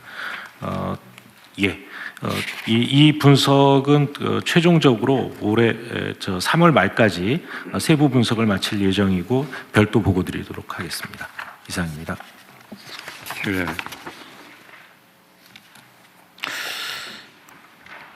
지금 인구 감소 지역으로 지정을 했는데 그 후에 예를 들면 각 지방 정부가 열심히 노력을 해가지고 인구 감소가 안 되고 증가 지역으로 바뀌면 혹시 지정을 취소해가지고 불이익을 주고 그러는 건 아니죠? 네, 그 인구 감소 지역에 관한 그 규정을 지금 개정을 할 예정이고요. 뭐 올해 하반기에 새로 5년간 지원할 지역을 지정하게 되는데요. 재지정하게 되는데요. 그때는 인구 감소 지역으로 지정됐다가 인구가 늘어난 지역은 인구 이 활력 플러스 지역으로 인구 플러스 활력 지역으로 이렇게 그러니까 이게 우리가 이제 정책을 할 때 그런 고려를 해야 될 것 같은데요. 근데 뭔가 문제가 생겨가지고 이제 지원 대상으로 선정이 됐는데 막 열심히 노력해가지고 개선이 됐어요. 그럼 딱 탈락을 시켜버려요. 그러니까 더 그렇게 되지 않게 더 많이 지원할 예정입니다. 네, 좀 그거는 열심히 한 데 대한 평가를 그러니까 그걸 해야 될 것 같아요. 그리고 하여튼 좀 더 근본적인 대책을 우리가 좀 과감해야 되는데 하여튼 지금 뭐 수도권 집값 때문에 난리다가 지금 약간 소강 상태가 된 것 같긴 한데요. 근본적인 문제는 수도권 집중해서 오는 거고 또 한 가지는 이게 농촌으로 복귀를 하려고 그래도 저 산골짜기 있는 그 못 버려지다시피 한 밭도 말이에요. 5만 원, 10만 원씩 막 심하게는 20, 30만 원씩 하고 보니까 이 농사를 지을 수가 없어요. 이게 전부 다 부동산 값이 비정상적으로 높아져서 생긴 문제거든요. 그러니까 이게 지금 정말로 이제 수요가 있어서 경쟁이 치열하니까 땅값이 오른 경우는 뭐 그 자본주의 시장 경제에서 어쩔 수 없는 또 뭐 정상적인 모습인데 오로지 땅이라는 이유로 다 올라가지고 저 시골에 있는 산, 야산 이런 것도 막 10,000원짜리가 없다고 그래도 이제는. 그러니까 이게 다시 귀농 기촌을 하려고 해도 가서 이 털을 잡기가 어렵다고 합니다. 그러니까 이 부동산 가격을 잡는 게 하여튼 근본적인 대책이긴 한데 농지들에 대한 이런 것도 검토를 한번 해봐야 돼요. 세제, 규제, 금융 하여튼 부동산을 투자용으로 보유하는 거는 하나만하다. 그렇습니다. 이 생각이 들게 만들어주지 않으면 이 우리나라 사회가 이게 정상적인 발전이 불가능합니다. 그런 점도 좀 근본적인 부분도 좀 고민을 해야 돼요. 농지제도에 대한 검토와 지금 저희가 농지은행 프로그램을 진행하고 있는데 그것도 하는데 같이 검토하겠습니다. 하여튼 방치되어 있는 게 너무 많고 국토의 효율적 이용도 안 되고 이게 좀 수도권 집중으로 인한 문제도 심화시키고 귀농하려도 어렵고 그러니까 이게 귀농 비용 귀농 기촌 비용을 최소화하는 줄이는 방법도 연구를 해야 될 것 같아요. 좀 더 근본적으로.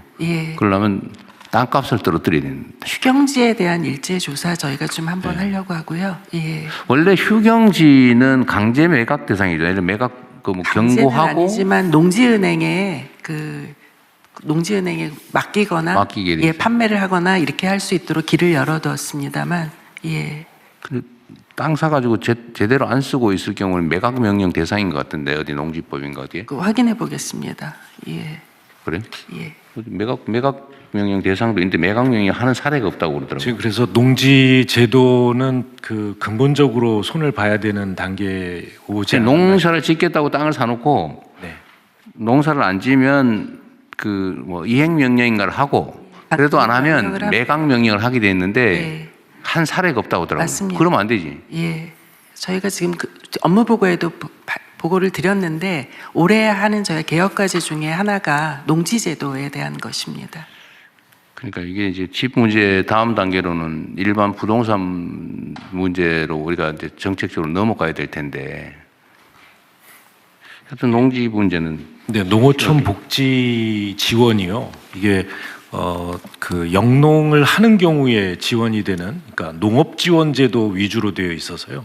그러니까 80, 90이 되신 어르신들도 이 농지를 내놓질 않습니다.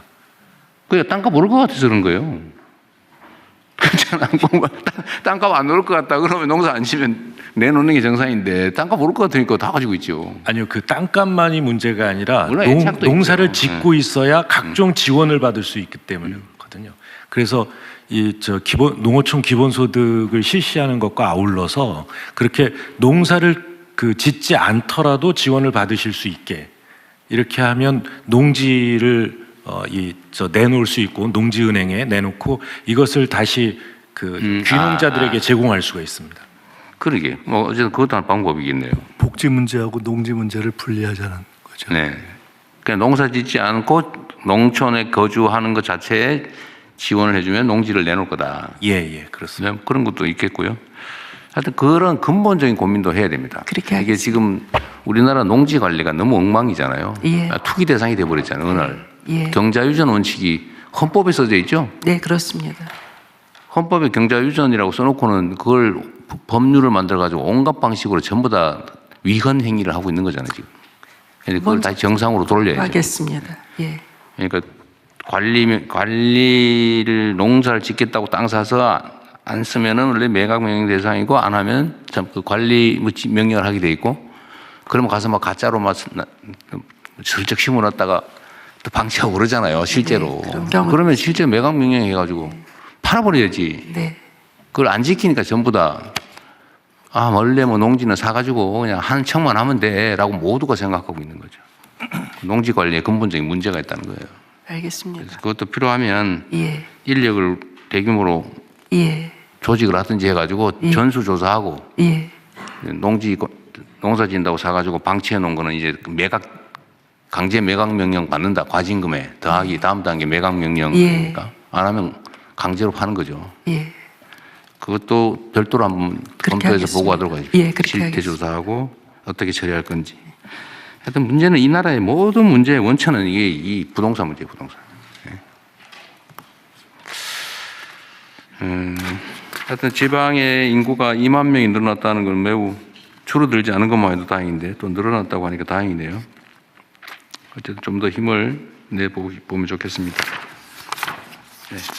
한번 볼까요? 네.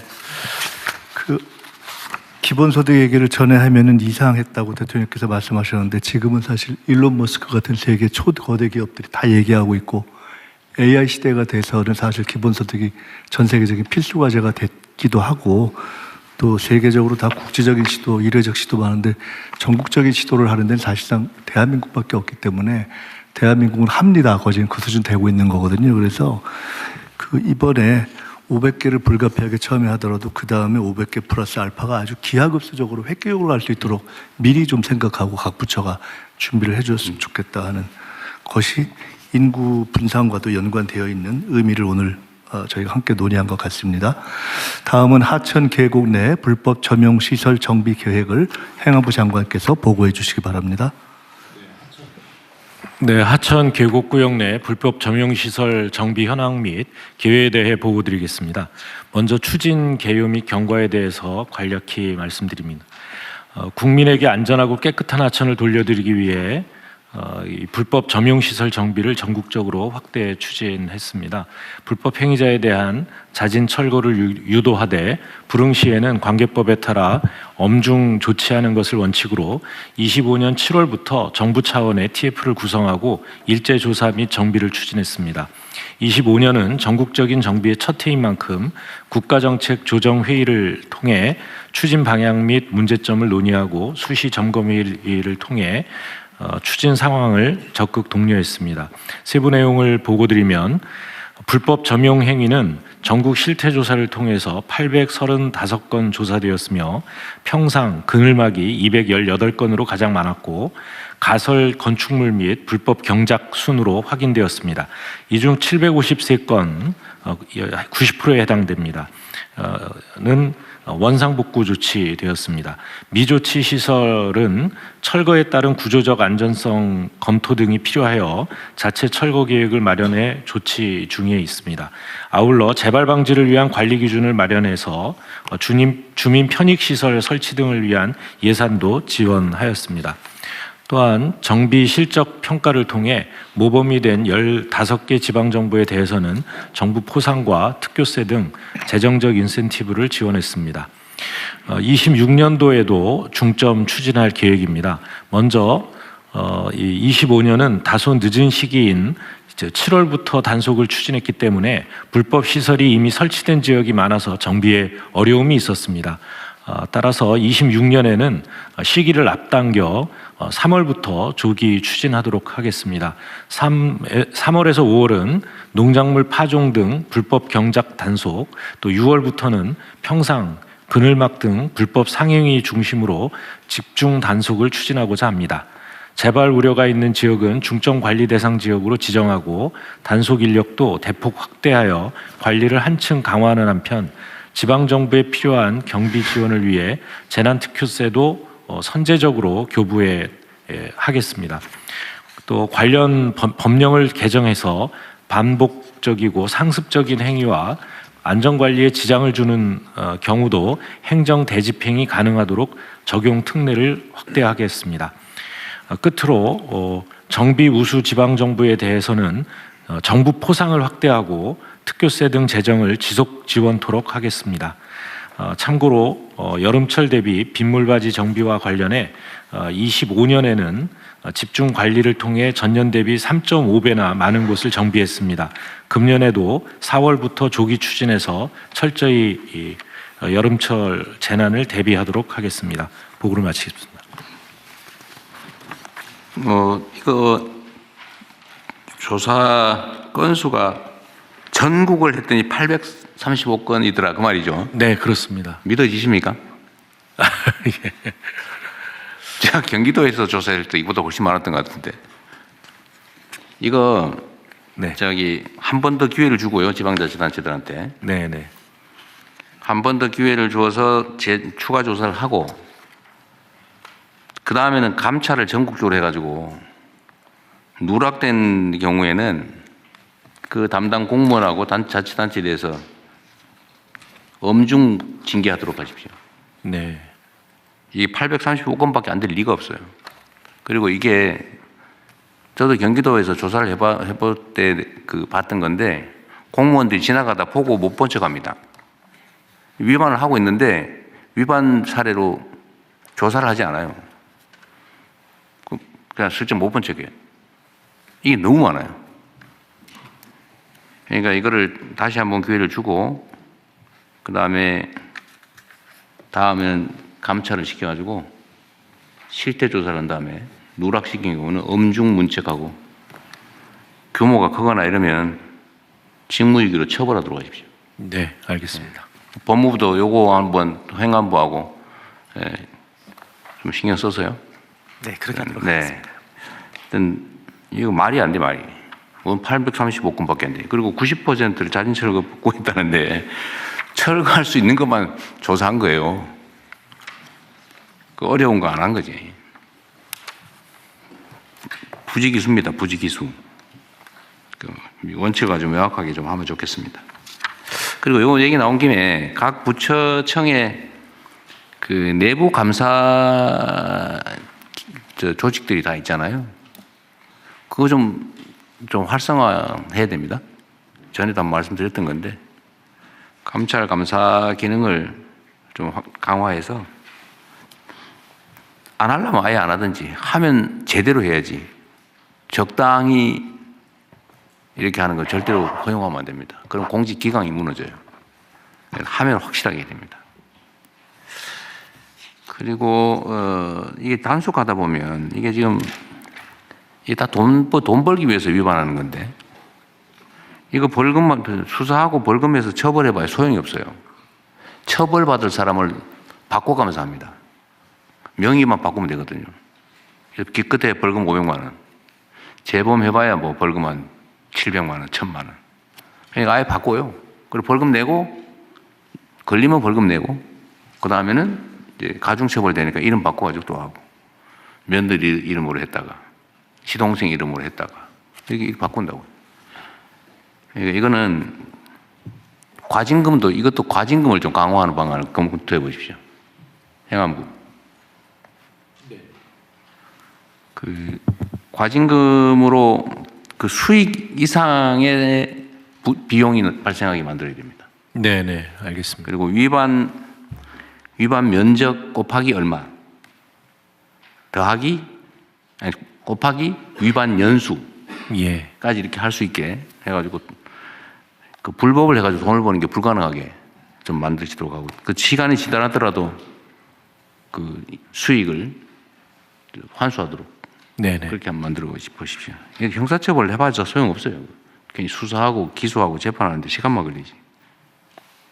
그래서 이건 다시 좀 전면적으로 한번 점검해 주시기 바랍니다. 전면적으로 검토. 그다음에 뭐 사소한 거긴 한데 이거 이행강제금 있잖아요. 이행강제금 부과하게 되는데. 네네. 근데 이행강제금이 어떤 문제가 있냐면 내가 보니까 이자와 가산제도가 없는 것 같더라고요. 그러니까 위반해서 버티는 만큼 이익이에요. 금융이익이 발생한다는 거예요. 왜냐하면 시간이 지나도 더 내는 게 없어요. 그러니까 버티는 게 이익이에요. 네. 그 이상한 제도 같아요. 저기 법제처에서도요, 이행강제금이 온 동네에 있거든요. 근데 이런 제재금을 위반을 하고 시간이 지나면 이익이 되게 지금 설계되어 있어요. 그러니까 버티라고 권장하고 있는 거예요. 금융이익 이상의 가산금을 붙여야죠. 전반적으로 검토를 해가지고. 다른 전 됐습니다. 다른 의견이 없으시면 원안대로 접수하고 부처 협조 사항 순서로 넘어가겠습니다. 재경부 국가유산청 순서대로 부처 협조 사항 공유해 주십시오. 예, 먼저 재경부 보고 드리겠습니다. 생활물가 안정은 그 민생 경제의 1번이자 핵심 과제입니다. 그래서 정부는 근원적 체감 물가 안정을 위해서 사상 유례 없게 장관급으로 민생 물가 특별관리 TF를 구성했었습니다. 그동안의 활동 상황입니다. 그 민생 품목을 가지고 장난을 쳐서는 안 된다. 그런 자세로 지금 임하도록 하겠습니다. 그래서 독과점이라든지 또는 불법 행위를 통해 가지고 이익을 얻는 부분에 대해서는 실태 조사를 집중적으로 해서 개선을 하도록 하겠습니다. 최근에 그 설탕 담합이라든지 밀가루 제재 착수한 문제, 교복 가격을 착수한 문제는 이제 시작이라고 생각합니다. 앞으로 하나하나 품목을 정해서 철저하게 추진하도록 하겠습니다. 두 번째, 정부 지원을 악용해서 이득을 취하는 행위 절대로 용납 못합니다. 거기 보시면 할당 관세, 할인 지원, 정부가 비축한 걸 풀어서 해주는데 이 유통 과정에서 이익을 취하고 하는 그런 행위 절대로 용납을 하지 않겠습니다. 그래서 할당 관세를 중심으로 해서 현장 점검, 특별 수사 등을 시행하고 집중 관리하도록 하겠습니다. 그리고 유통 구조도 저희들이 집중적으로 좀 볼 예정입니다. 특히 민생 품목을 중심으로 해서 유통 과정에서 과다한 폭리 또는 바가지 하는 이런 현상에 대해서는 철저하게 해서 집중 관리하도록 하겠습니다. 부처 협조 사항입니다.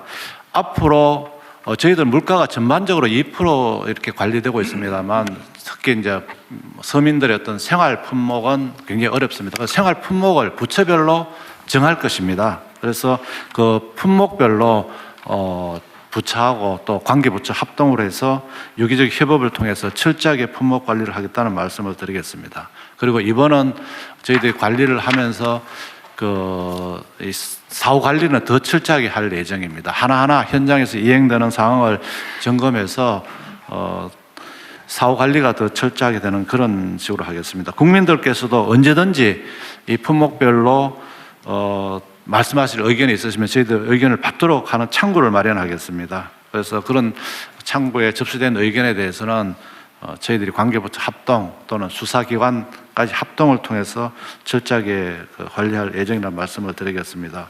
2월 26일 이틀 뒤에는 2차 TF 회의가 열립니다. 그때는 할당 관세, 교복 가격, 학원비 개선 방안에 대해서 논의하고 저희들 논의된 방안에 대해서는 또 이행 사항도 앞으로 더 철저하게 관리해 나갈 계획이라는 말씀을 드리겠습니다. 관계부처가 일치돼서 하여튼 이 서민들 생활 관련된 물가에 대해서는 절대 장난쳐서는 큰일 난다 하는 그런 각오로 임하도록 하겠습니다. 이상 보고를 마치겠습니다. 네. 최근에 밀가루니 무슨 당류니 우리 공정거래위가 조사를 아주 잘해서 성과가 많이 난 것 같아요. 예, 관련해서 잠깐 보고 드릴까요? 그러십시오. 예. 예. 공정위는 기본적으로 그 공정위 이제 업무 분야인 근원물가 인상 야기하는 담합과 같은 불공정 행위에 대해서 신속하고 엄정하게 대응하는데 지금 총력을 기울이고 있습니다. 1월 국무회의에서 저희가 예고했듯이 2월 12일 날 세계 설탕 제조업체의 담합 행위에 대해서 4천억 원대의 과징금을 부과했습니다. 언론에서는 이것을 역대급 과징금이라고 하지만 이는 그동안 담합에 대한 제재가 미약했기 때문입니다. 이번 제재는 사실상 선진국 표준에 가까운 수준일 뿐이고요. 앞으로 이런 표준이 지켜져야만 담합을 근절할 수 있습니다. 설 연휴 직전에는 2월 19일 7개 밀가루 제조업체의 5조 8천억 원대에 이르는 밀가루 담합 혐의에 대한 조사를 마무리해서 발표했습니다. 전분당에 대해서도 다음 달 초까지 조사를 마무리할 예정이고요. 앞으로 공정위는 국민의 알 권리를 존중하여 조사가 완료되는 심의 상정 시기에 적극적으로 기자 브리핑을 통해서 정보를 공유할 것입니다. 이미 조사 마치고 제재 절차에 착수한 돼지고기, 달걀, 교복 등 민생 품목은 3월부터 5월까지 순차적으로 심의할 것이고요. 최근 고가 논란이 제기된 교복에 대해서는 관행적 담합이 의심되어 적극적으로 감시와 제재를 나서겠습니다. 공정위의 담합 사건에 대한 엄중한 대응에 따라서 최근 설탕, 밀가루, 전분당 등 업계의 자발적 가격 인하가 이어지고 있습니다. 설탕은 16.5%가량 가격 인하가 이루어졌고요. 밀가루는 5% 내외, 전분당은 7% 정도 가격 인하가 이루어졌는데 앞으로 더 충분한 가격 인하가 필요하다고 판단하고 있습니다. 가격 재결정 명령 등을 이용해서 충분한 가격 인하로 국민들이 체감할 수 있도록 유도하겠습니다. 아울러 이런 원재료 가격 인하가 과자, 빵 등 가공식품 전반, 먹거리 전반으로 확산될 수 있도록 지금 TF를 통해 지속적으로 점검하겠습니다. 앞으로도 민생 부담을 유발하는 불공정 행위에 대해서는 철저한 감시, 엄정한 제재, 신속한 가격 정상화가 이어지도록 총력 대응해서 국민이 체감하실 수 있도록 하겠습니다.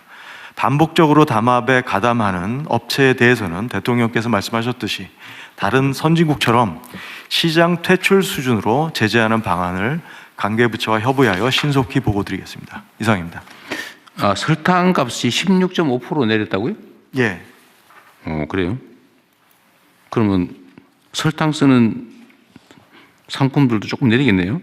예, 그렇게 유도하도록 적극적으로 감시하겠습니다. 네, 이것도 설탕값 내렸는데 설탕을 쓰는 상품은 그냥 그대로 또 유지해가지고 우리 소비자들은 혜택도 없이 공정위가 열심히 한 결과물을 이 업체들이 또 싹 독식하게 그렇게 되면 안 됩니다. 알겠습니다.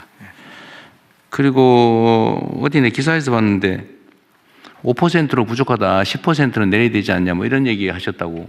어제 국회에서 정무위에서 관련 질문이 있어서 지금 환율 인상이라든지 원자재 원료 가격 인하 이런 것들을 다 감안했을 때 최소한은 그 정도가 필요한 것 같습니다. 최소한. 그런데 가격 재결정 명령권이 있는데 아직 대한민국은 한 번도 쓴 일이 없다 그런 얘기잖아요. 2000년대 중반에 사용했습니다. 한번 했어요? 그리고 그 후로 없었습니다. 그럼 가격 재결정 명령은 우리 계산해 보니까 당신들이 담합을 해서 부당하게 이만큼 올렸으니까 요 가격을 해라라고 명령할 수 있다는 거죠. 예, 재결정해서 충분히 가격이 인하될 때까지 유도할 수 있습니다.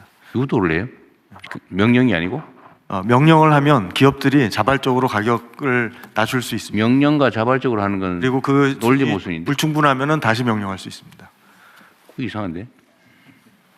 가격을 그럼 내려라 이렇게만 추상적으로 하고 얼마까지 해라 이건 안 된다는 뜻이에요? 그것까지 하지는 않습니다. 예. 그렇게 하기는 그러니까 그렇게 내려라고만 말해요? 예. 그리고 1% 찔끔 내리면 또 내려라 그러고 0.5% 내리면 또 내려라 그러고 그런다는 거예요? 그것보다 조금 더 자세한 그 행정 지도를 할 수는 있습니다. 지도하는 거예요, 명령하는 거예요? 그 지도가 명령이고요. 형식은 명령이고 그 명령은 따라야 되는 좀 더 거죠. 구체적으로 따르지 않으면 제재가 뭐예요? 네. 따르지 않을 경우에 제재는 뭡니까? 예를 들면 지금 그냥 내가 보기엔 추상적으로 내려라라고 일종의 유도 지시를 하는 것 같고 그건 뭐 몇 퍼센트 얼마 이렇게 정하지 않기 때문에 0.1원 내리고 그냥 구두 내린 건 내린 거니까. 명령에 대해서도 제재해야 됩니다. 제재하는 안 따르면 어떻게 하는 건데? 제가 제재할 수 있는 방안을 제재하는 것으로 알고 있습니다. 네, 그것도 좀 알아보시고요. 하여튼 무슨 행정을 할 때는 뭘 해라라고 하는 것도 좋은데 안 따를 경우가 중요하거든요. 따르는 경우는 문제가 없잖아요. 안 따를 경우에 어떤 제재가 있냐. 그게 만약 부족하다면 제재 방안을 강화를 하든지 새로 만들어야 되는 거거든요. 안 따를 수 없게. 근데 지금 우리 행정을 보면 그냥 속된 말로 뭉개는 경우가 많단 말이에요.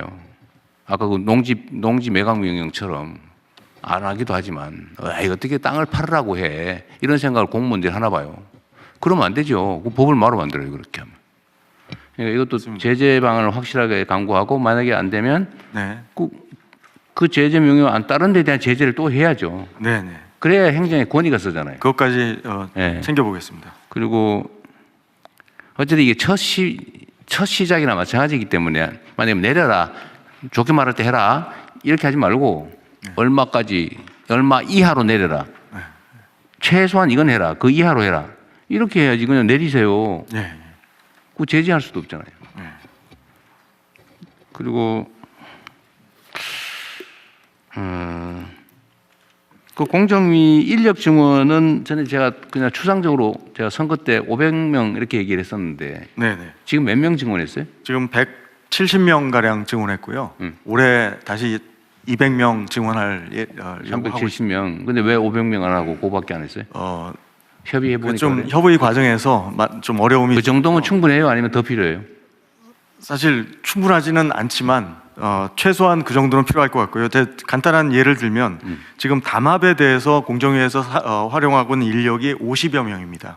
50명이 사건 인지서부터 시작해서 지금 몇 년씩 조사하는데 막 2년, 3년씩 걸리잖아요. 그렇게 하면 안 되죠. 그렇습니다. 그리고 가령 이제 지금 설탕 담합 같은 경우는 TF를 만들어서 5명이서 한 겁니다.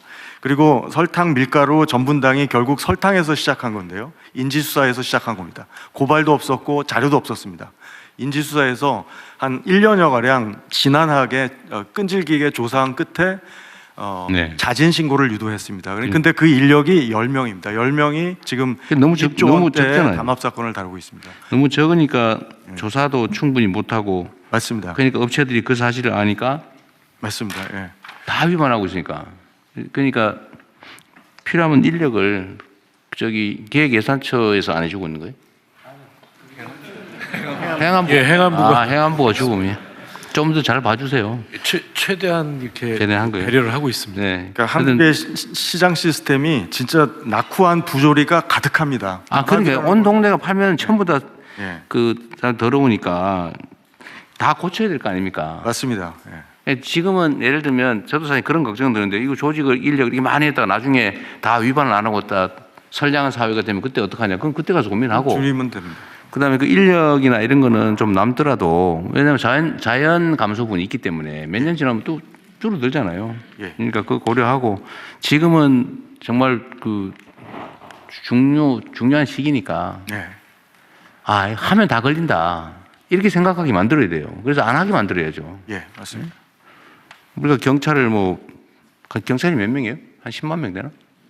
14만입니다. 13. 경찰을 왜 운영하겠어요? 그렇잖아요. 맞습니다. 그리고 하여튼 이게 조사상 발견하기가 어려운 측면이 있는 것 같은데. 그렇습니다. 포상금을 확 줘요. 그냥 이거 신고하면 인생 고치게, 팔자 고치게. 그렇게 하려고 하고 있습니다. 그래가지고 4천억 하면 몇백억 줘요, 그냥. 그렇잖아요. 그리고 신고했더니 뭐 과징금 액수가 뭐 500만 원밖에 안 된다. 500만 원 다 줘요 그냥. 예. 그래서 뭐 기금을 만들든지. 하여튼 포상을 대대적으로 해주도록 하십시오. 아깝지 않잖아요. 예. 포상은 뭐 놀랄 만큼 많이 줘야 돼. 뭐 악소리 나게. 저 로또 하는 것보다 이거 야 담합 뒤지자 이렇게 하게 만들어야지. 수백억 줘도 괜찮습니다. 한 10% 뭐. 예. 지금 상황이 소액인용 한 20% 막 줘도. 알겠습니다. 예. 그래서 그 내부의 지침 같은 거 하나 만들었어요. 대대적으로. 그래서 앞으로 아예 담합하면 망한다 이 생각 들게. 그리고 물가 부분에 대해서 지금 이게 문제되는 건 막 시끄러운 경우에만 이렇게 하는데 스크린은 누가 하나요? 예, 대표님 지금 물가 부분은요. 사실은 전체적으로는 국민들이 이해를 못하는 게 전체적으로 2% 안정적이라는데 왜 내가 사는 물건은 왜 이리 비싸?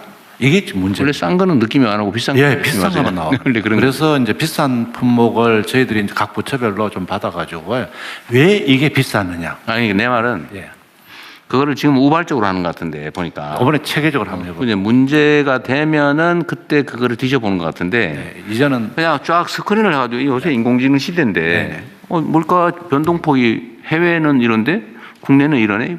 자동으로 체킹할 수 있을 것 같거든요. 예, 그런 시스템까지도 안 될 리가 없을 것 같은데. 네, 그렇게 그래서 이렇게 일정한 기준을 벗어나 튀는 거는 바로 체크할 수 있게. 근데 이번에 그런 거 만들겠다 그 말이죠? 네, 그런까지도 망라해서 근본적으로 한번 대책을 마련해 보겠습니다. 공정위에서는 AI 시스템 만들고 있습니다. 아, 그래요? 물가와 관련해서. 하여튼 좀 첨단 기술도 활용하고 아예 이런 거 꿈도 못 꾸게 만들어야 사회가 발전합니다.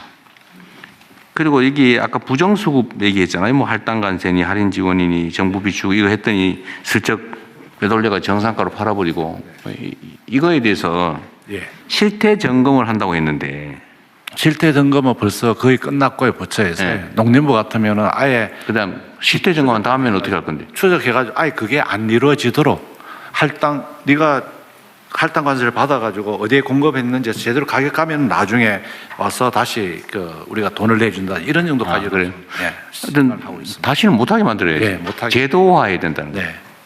제도로 만들어서 제도 설계를 좀 해야 될 것 같습니다. 네, 그래서 제도적으로 설정해서 할당 관세를 인하해 줬을 때 자기가 먹을 수 없게 이게 엔드 유저까지 갔을 때 본인한테 혜택이 이렇게 할당 관세. 그리고 실제 그럼에도 불구하고 위반을 하면은 거기도 과징금을 몇 배로 때릴 뿐만 아니라 아예 할당 대상에 제외해 버리는 이렇게 하겠습니다. 어쨌든 그 제도를 좀 더 강화할 필요가 있을 것 같습니다. 네, 다음은 우리 국가유산 쪽 바로.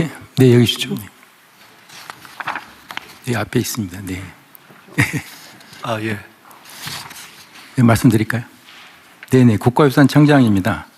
이번 안건은 범부처 사안으로 제48자 유네스코 세계유산위원회 개최 관련 협조 요청 건입니다. 세계유산위원회는 인류의 소중한 문화, 자연유산을 세계유산 등재하고 보존 관련 사항을 논의하는 정부 간 위원회로서 우리나라가 세계유산 협약에 가입한 지 38년 만에 처음으로 국내에서 개최됩니다. 개최 도시는 부산으로 올해 7월 12일부터 29일까지 18간 진행. 자, 이거는 어쨌든 공식 행사를 준비하는 것 같은데. 네네. 이 세부적인 내용을 뭐 우리 국민들께서 다 아실 필요는 없을 것 같고요. 각 부처에 협력할 사안들은 여기서 논의를 안 해도 될 것 같고 필요한 것은 저기 각 부처가 실질적으로 협력을 하도록 그렇게 하겠습니다. 네네. 알겠습니다. 자, 잘 준비해 주시고요. 네네.